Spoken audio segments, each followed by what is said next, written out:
The world of big adventure bikes is roughly split into two categories. On the one hand, you have these big off-road capable things with 21-inch front wheels, lots of suspension travel, lots of ground clearance, and as a result, very tall seats. And then you have these middle ground bikes like the two we have here. They have 19-inch front wheels. They have good amounts of suspension travel, but not as much. Good amounts of ground clearance, but not as much. And as a consequence, they're lower, they're generally smaller and lighter and easier to handle. This is the Triumph Tiger 900 GT, that's the Ducati Multistrada 950S, and on paper there are a lot of similarities. Both have got 19-inch wheels, both have got nearly 900cc engines, and both of them are road biased. But as similar as they are, they're also different. Yeah, I mean the differences come light as the moment you park them side by side and you see that Ducati is a much bigger motorcycle, taller by 3-4 inches, wider, bigger, and it's heavier, which we'll discuss later. But there's also big differences in the way these bikes are styled. That's Italian, and you can tell immediately when you look at it. Exactly. I'm telling you, if this was a beauty contest, this is going to win this hands down. Absolutely. You have to trust the Italians to come up with something as beautiful, to make something like an adventure tourer look beautiful. And I think that's what they've achieved with the Multistrada. And it's not only with the way it looks, I think even with the way this thing has been put together. I mean, look at the switches, look at the lights, look at the paint finish. Look at the mirror stocks, for example. Yeah. Everything looks built to it, like there's a lot of attention to detail. And I wouldn't say the Triumph is badly built, but I think this is a notch above. It's special. I mean, talking about mirrors, this has very simple mirrors and they're very functional, and that bike looks spectacular in the mirrors. But while that is special, this is what I'd call purposeful.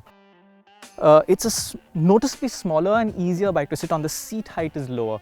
It's easier to pull off the stand. It just feels lighter around you. And when you're playing with 200 plus kilo machines, especially off-road, that's a really invaluable thing to have. Nevertheless, Triumph quality has always been good. It's not different to this bike. Nice switches, good attention to detail, cleanly put together, and it has a really big instrument console as well. That's a 7-inch TFT display. Yeah. I don't like the layouts on it. It's great to look at. Yeah. That's a smaller screen, but it's nicely put together. Yeah, it's nicer. And I feel just it's so purposeful. I think all your information that you need is there. Even cycling through the menu is very easy with these toggle switches. Absolutely. So I think it's nice blend of form and function. They've done a really good job setting this thing up. But when you're talking about styling and you're talking about purpose, I know these motorcycles are meant to go off-road, and I think as pretty as this may be, I'd be really petrified of dropping this motorcycle with the amount of plastic around. Yeah, and I don't think it'll look very nice if you put big engine guards all over it. Oh yeah, that would really this would pull off a little better. But yeah, let's get to that. Before we talk about off-road, these are primarily road bikes. Most of the customers are going to use them on the road. And there are differences again, both like we said about 900, some 937cc yes. L-twin, which is a 90-degree V, and this is a Triumph 3-cylinder engine, 888cc, but unlike any Triumph 3-cylinder engine before it. Exactly. My first impression wasn't very nice. I missed the old engine's smoothness, I missed the old engine's sound. It sounded like a sports bike. But when you actually think about it, that bike was an anomaly. It was an adventure bike with a sport bike engine, right, which was exciting, but not really ideal. And in a limited space. Yeah, not really ideal. This engine is deeper. I mean, if I was on this motorcycle blindfolded, not a good idea, but if I was, I would have sworn this was a twin-cylinder engine. That's the kind of sound and feel it produces. But it's also very smooth from what you feel in the engine. Strangely enough, there are vibrations, which Triumphs generally don't do. Yeah. At cruising speeds, I'd say there's more vibration in the handlebar. It is quite off-putting, isn't it? Like when you want to cruise at 120, I think this isn't as vibey. Only in the handlebar. Overall, it's a big chugging V-twin, and there's a lot of vibration to be felt all over. But that's the sort of nature of the motorcycle, so you know what to expect. But you notice how quiet this is. Like in the sense, when you start it up, you want that sound, and it's sort of died out with the BS6. I agree with you. I rode a 950 a few years ago, and that bike felt sharper, angrier, more responsive. It feels like Ducati has sort of rounded out the engine and made it a little more relaxed. I'm not so happy with some of the aspects of that engine. For example, all Ducatis under 2,500 RPM, they're terrible. They just chug and they complain. In the city, don't you? They just cannot be used under that. But interestingly, that engine only really comes to life above 5,000 RPM. Now you would think it's a big twin, I've got the best bottom end, but the bottom end on this engine is far better. Surprising. Yeah, Actually, when we were on the highway together and even the same gear and tried to pull away, Yeah. I was shocked the way this motorcycle just flew. Yeah, and that's the big difference between these two is in the gearing. Now, gearing is a very important thing on the Indian road system. The Triumph has much shorter gearing than the Ducati. And that means you can hold higher gears at lower speeds.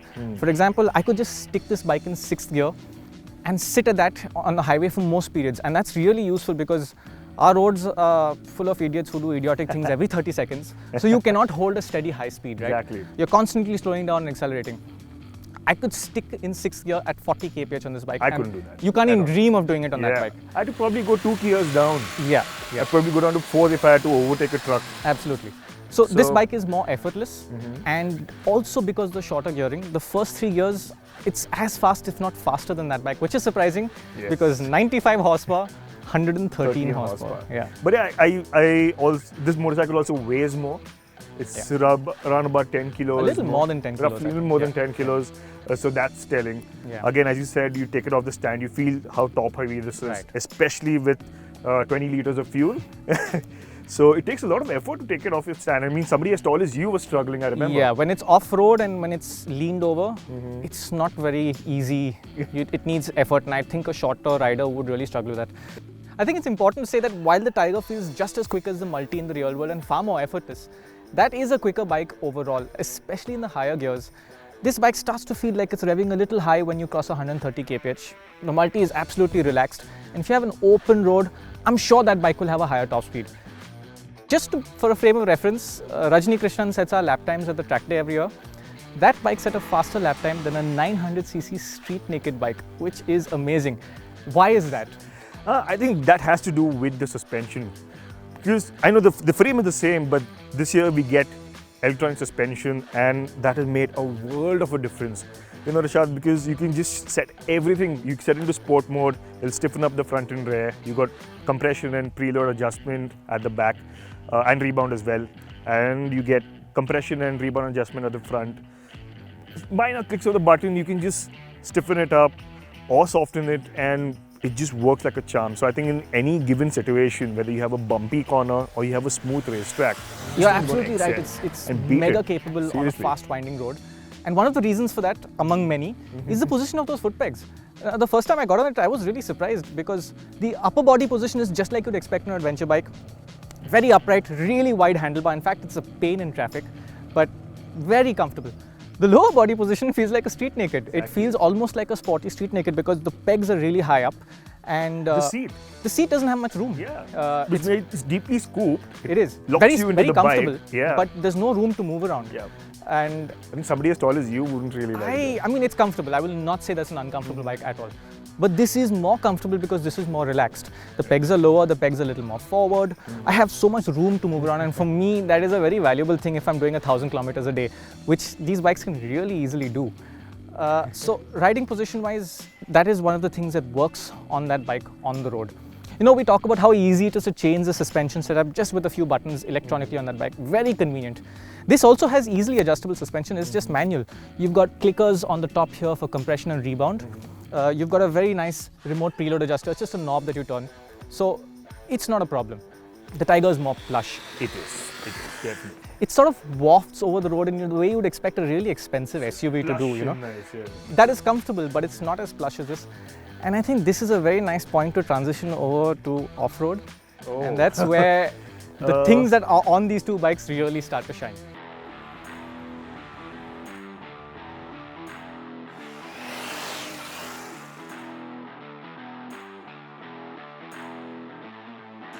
If you look at the spec sheet again, suspension travel is almost identical, about 180 mm. Ground clearance almost identical, about 180 mm. But this is so much easier and so much more encouraging. There are a few reasons for that. One of them is that the Multi has wider tires. It's a 120 front and 170 rear, almost sport bike sizes. Yeah. Wider tires are great on the winding road, not nice off-road because the bike just sort of catches on rocks and it doesn't really feel very stable. Yeah. This is a 100 section tire and a 150 rear. So it works on road, I had no problem with it. And for the capability, the lean angle that this bike can achieve, absolutely good. Off-road, much more encouraging. And as an owner, another interesting point is that these will be cheaper to replace. I also Ouch. want to. I We'll get also to want to talk. That reminds me, this engine is rated to run 91 octane fuel. That one wants 95. Yeah. Now we've been running it on pump gas, but the recommended fuel is 95. And from an ownership standpoint, these things give you a bit of Matter a peace of mind. You can just take this to any fuel pump, Exactly. fill it up, and not worry about it. Like where we are right now. I don't Yeah, think sure. we're going to find. We're not going to find high 95 fuel. octane. But yeah, off-road. Another thing I don't like is the ergonomics on that bike. They're all right, but I think that windscreen is too high up. And if I'm jumping the bike, I'm always a little worried about if I Smacking land your badly. face in this. Am I Oh. going to get back to the face for that? This is a lower windscreen. Right.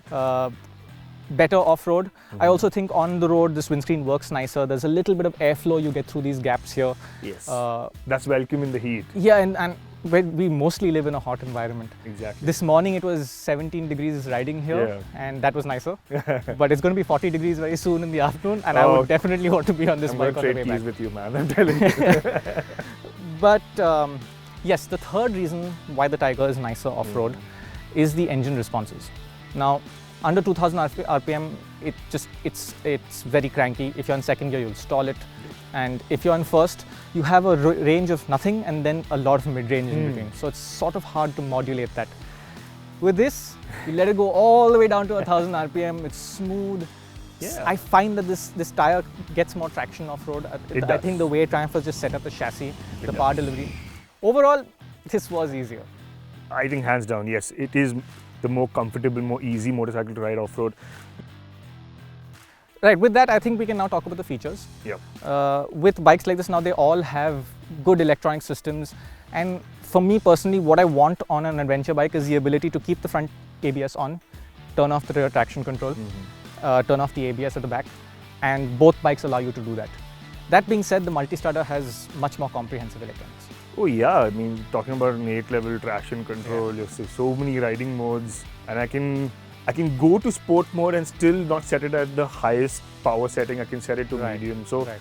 the range of customization is just through the roof. I mean, the list is It's huge. huge. This bike has the same number of riding modes as that, 4 riding modes, but they're sort of preset. Features-wise though, I think that is an expensive bike. It is more expensive than this, but really good value for money. Yeah, I mean, you're getting cornering lights, you're getting an auto hold function, you're getting self-cancelling indicators and whatnot. Look at these LED lights. I think they they're work fabulous brilliantly in the This night. is a good headlamp. That's a really good headlamp. really good Yeah. headlamp. You got a hydraulic clutch on that bike as well. This is a Exactly. simple cable operated clutch. You've got the fully electronically adjustable suspension.